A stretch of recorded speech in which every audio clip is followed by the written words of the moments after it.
आप सभी को प्रभु यीशु मसीह के मधुर नाम में बहुत सारी शुभकामनाएं। हम प्रभु की आराधना करने से पहले श्रेष्ठ गीत 5 अध्याय और 10 वचन पढ़ेंगे। यहाँ ऐसा लिखा है, मेरा प्रेमी गोरा और लालसा है, वह 10,000 में उत्तम है। प्रभु अपने वचन के पढ़े जाने पर और सुने जाने पर आशीष दे। मेरे प्रियो, ये बाइबल की श्रेष्ठ आराधना है और ये किसके वचन हैं? ये वधू ऐसा बोल रही है कि मेरा प्रेमी गोरा और लालसा है, वो 10,000 में उत्तम है। वधू, दुल्हन अर्थात मंडली अपने दूल्हे की अर्थात मसीह की आराधना कर रही है कि मेरा प्रेमी गोरा और लालसा है और वो 10,000 में उत्तम है। यहाँ एक शब्द है मेरा प्रेमी, और ये सत्य है। जो दूल्हा है, जो मसीह है, वो सचमुच में अपनी दुल्हन से अर्थात कलीसिया से बेइंतहा मोहब्बत करता है। इतना प्यार करता है, बाइबल बताती है कि उसने मंडली के लिए, अपनी दुल्हन के लिए अपनी जान तक दी। यह है उसका श्रेष्ठ और उत्तम प्रेम।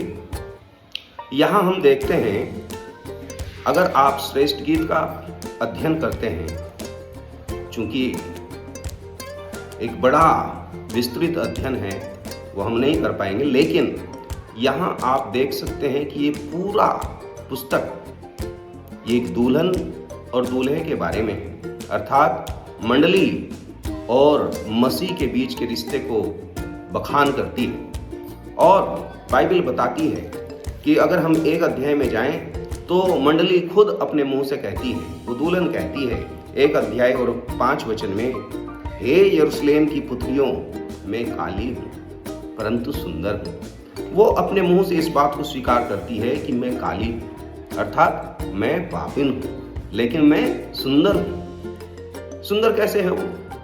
बाइबल बताती है, अगर आप दूल्हे के शब्दों को पढ़ते हैं तो यहाँ 1 अध्याय के 8 वचन में ऐसा लिखा है, हे स्त्रियों में सुंदरी। जब प्रभु अपनी दुल्हन के बारे में बात करता है तो हमेशा वो सुंदरी शब्द इस्तेमाल करता है। अगर आप 14 वचन देखते हैं, 15 वचन देखते हैं, तो यहाँ लिख रखा है कि तू सुंदरी है, हे मेरी प्रिय, तू सुंदरी है।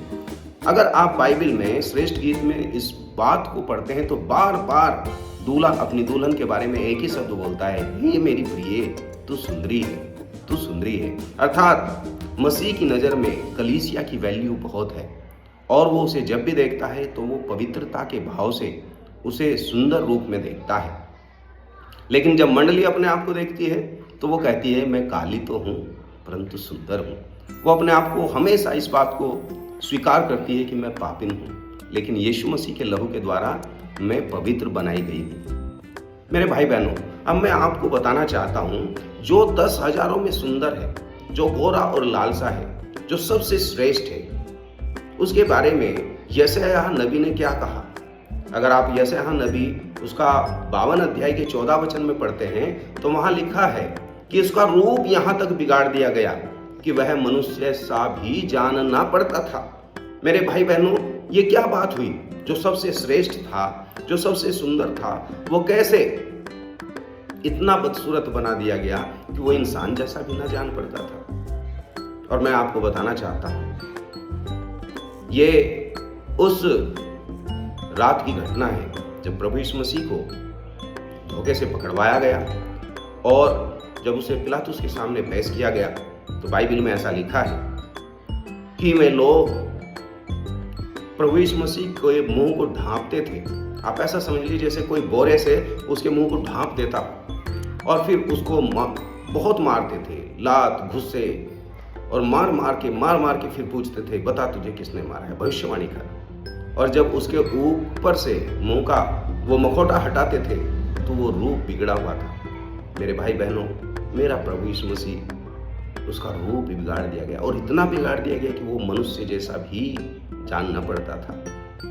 मेरे भाई बहनों, ये एक सत्य घटना है। और वो जो सबसे सुंदर था, जो गोरा और लाल सा, 10,000 में उत्तम, वो सबसे कुरूप हो गया। मुझे एक कहानी याद आती है और ये कहानी है एक ऐसी महिला की जो हमारे देश की सर्व सुंदरी घोषित की गई। और उसके सिर के ऊपर मुकुट पहनाया गया और वो बहुत खुश थी और वो खुशी से अपनी मम्मी के पास गई। उसने कहा, मम्मी क्या आपको खुशी नहीं है कि मैं भारत की सर्वसुंदरी घोषित की गई हूँ? तो माता रोने लगी और वो कहने लगी, बेटी तेरी सुंदरता के पीछे एक कहानी है, जा नीचे जाकर लॉन में जो हमारा छोटी सी बगिया है वहाँ जाकर देख। उसने कहा, वो तो मैं रोज जाती हूँ, वहाँ तो हमारा माली है, नौकर है, वो काम कर रहा है। उसने कहा, जा उसे देख। और वो गई, उसने देखा तो उनका नौकर था। फिर वो आई, उसने कहा, मैं तो बचपन से इसे देखती हूँ। उसने कहा, बेटी एक दिन की बात है, हमारे घर में आग लगी हुई थी, यहाँ कोई नहीं था और सिर्फ हमारा नौकर घर था और तुम घर के अंदर थे और नौकर ने एक कंबल लिया और उसने तुम्हें तो सुरक्षित बाहर निकाल लिया, लेकिन वो खुद जल गया। जरा उसकी शक्ल देखो। और उसकी शक्ल विकृत थी, बिगड़ी हुई थी, पूरा चेहरा झुलसा हुआ था, उसके होंठ मुड़े हुए थे, उसकी आंखें जली हुई थी, नाक जला हुआ था। और तब वो लड़की रोने लगी। तो उसकी सुंदरता के पीछे एक रहस्य है। मेरे भाई बहनों, बाइबल बताती है हम एक दिन यीशु मसीह के समान होंगे। अभी तो हम अनसंस्कार के बदल रहे हैं, ऐसा कुरिन्थियों में लिखा है, लेकिन एक दिन क्या होगा? बाइबल बताती है कि हम उसको ऐसा देखेंगे जैसा वह है और हम उसके समान होंगे। मेरे भाई बहनों, वो असली सुंदरता है। आपको वो महिमा दी जाएगी जो आदम की छीन चुकी थी। आप महिमित होंगे, आपके सिर के ऊपर मुकुट होगा, आप सर्व सुंदर होंगे और दूल्हा कहेगा, हे मेरी प्रिय, हे मेरी सुंदरी। मेरे भाई बहनों, आप सचमुच में सुंदर हो, लेकिन इस सुंदरता के पीछे एक कहानी है। जो सर्व सुंदर था वो आपके लिए कुरूप हो गया। आइए हम अपने प्रभु यीशु मसीह की आराधना करें, जिसने आपको अपने स्वरूप में लेने के लिए, अपनी सुंदरता देने के लिए खुद की सुंदरता बिगाड़ दी। प्रभु आपको बड़ी आशीष दे।